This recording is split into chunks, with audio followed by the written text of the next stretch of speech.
Meus amigos, cada vez mais eu me divirto com as tentativas dos cientistas políticos e comentadores da cena política que tentam enfrentar a esfinge que é Donald Trump. Eu estou aqui anexando mais um comentário que saiu do Estadão, um artigo, para que vocês vejam como é difícil para essa gente que está dentro do lugar comum perceber o real. Eles não conseguem compreender o Trump. Não conseguem compreender o fenômeno e não conseguem compreender o porquê do fenômeno. A primeira coisa que a gente tem que olhar quando vê a campanha do Trump contra a Hillary é só a gente olhar os termos desse debate, esquecer o enfrentamento que muitas vezes baixou um pouco o nível e ir para as questões substantivas.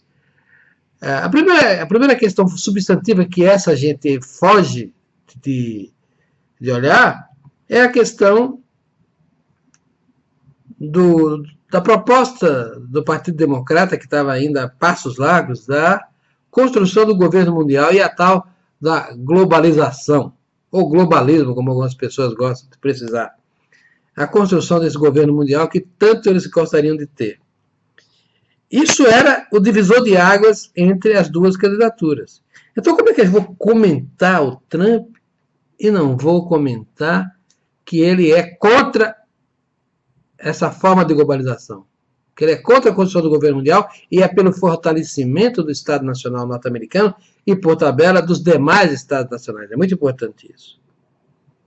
O que o Trump propõe não é a construção do Império norte-americano em um único Estado mandando em tudo. Seria loucura.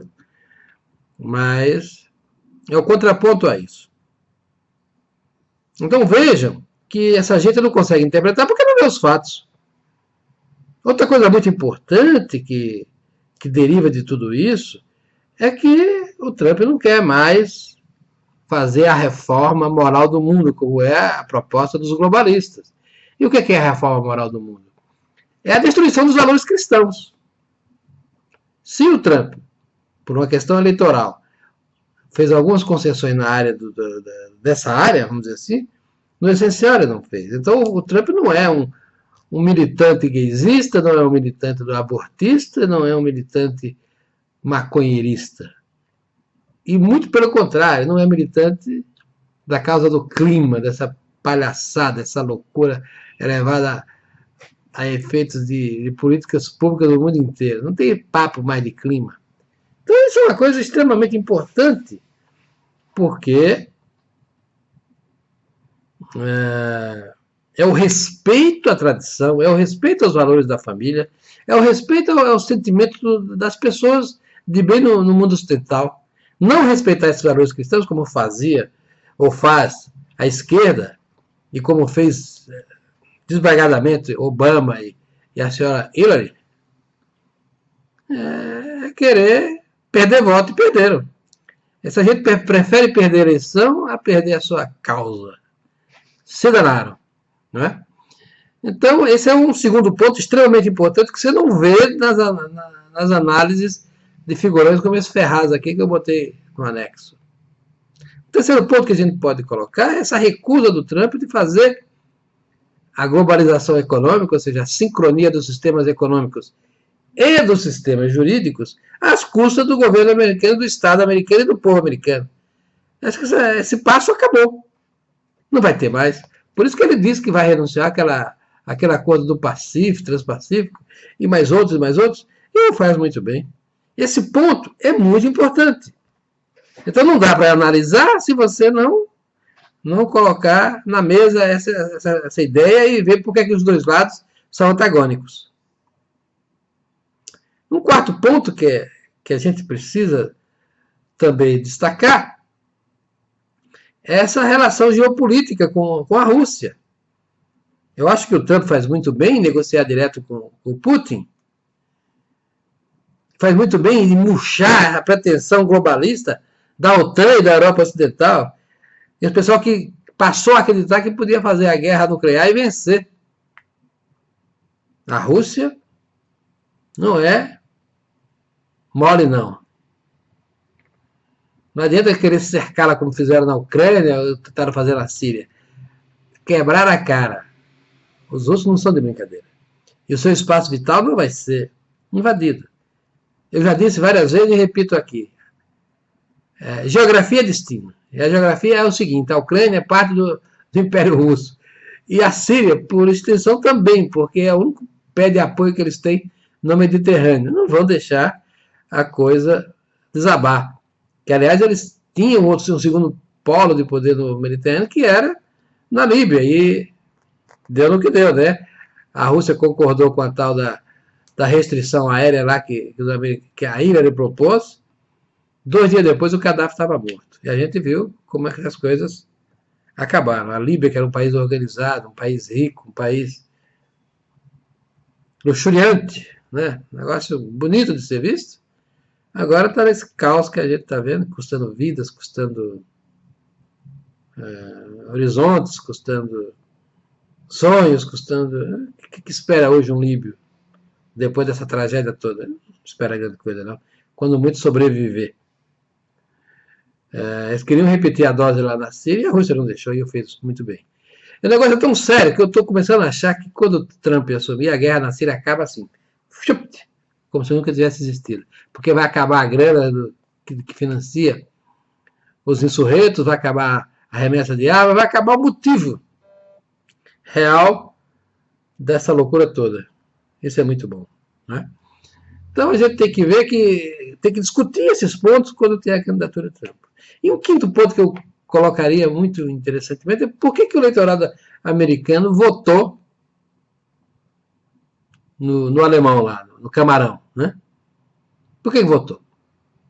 Porque essa gente percebeu que a esquerda estava destruindo com muita rapidez um modo de vida milenar. Até o motivo de se povoar a América, a fuga das guerras religiosas na Inglaterra, na Alemanha, em toda parte na Europa, lá para o século XVI, século XVII. Então, às vezes a gente percebeu que os traidores estavam tomando conta do poder, e tomaram de fato, os traidores Obama, traidores Hilária, traidores Bill Clinton, toda essa corja apoiada pelos traidores dentro do Partido Republicano. O que é muito interessante é um homem como o Donald Trump se tornar o portador da insatisfação do eleitorado e ganhar muitos votos. Isso só foi possível por causa da internet, da imprensa alternativa que tem nos Estados Unidos, que quebrou o monopólio da informação que estava na grande mídia e nas universidades. Acabou a brincadeira. Eu acho que não volta nunca mais aquela situação em que a mídia possa controlar tudo. Não vai mais controlar isso, porque a internet não vai permitir. E as pessoas acordaram. Então, de repente, essa gente toda virou a maioria nem tão silenciosa assim e votou no candidato que pediu seu voto de maneira honesta, clara, dizendo o que ia fazer contra essa corja que estava destruindo o Ocidente. Então, o fenômeno Trump não era tão imprevisível como esses soldados, vamos dizer assim, militantes da esquerda que tentam interpretar os fenômenos sem largar os seus paradigmas viciados. O cara dizer que as pesquisas erraram, as pesquisas não erraram, as pesquisas mentiram. Os analistas políticos não erraram, eles mentiram. Se não mentiram de forma consciente, fizeram de forma voluntária, vamos dizer assim. Você começa a repassar informações mentirosas para frente, você perguntar como é que elas foram produzidas. Quantos artigos não foram feitos em cima de pesquisas mentirosas, tentando direcionar o eleitorado? Tudo errado, tudo acabou-se, né? Então, meus amigos, é importante a gente ler como esse artigo que está aí, para vocês verem como é que não se compreende o fenômeno mais importante do século XXI até agora. Foi a eleição do Camarão lá para presidente dos Estados Unidos. E não vão entender. Porque essa gente não tem suporte teórico, nem tem honestidade intelectual suficiente para enfrentar o real. E mais, para dizer uma coisa óbvia, que a eleição do Trump é uma coisa boa, não é uma coisa de insegurança, disso, aquilo. Eu acabei de ler agora uma matéria no Estadão dizendo que depois da eleição as coisas não perturbaram aqui na entrada de dólares, nem houve problema de balanço comercial, nem nada, nem no fluxo financeiro. Para o Brasil, a subida do Trump não alterou nada. E esse é o meu prognóstico. Eu acho que naquilo que é comezinho, o dia a dia do Estado americano e, e das empresas norte-americanas, vai ficar tudo igual. Agora, dessas coisas que eu citei aqui, pelo menos nesses 5 itens muito importantes, o bicho vai pegar. E vai pegar pesado por quê? Porque o eleitorado confiou em Trump e até onde eu pude perceber, o camarão está a fim de honrar os votos que recebeu. Louvado seja Nosso Senhor Jesus Cristo. Ainda bem que é assim.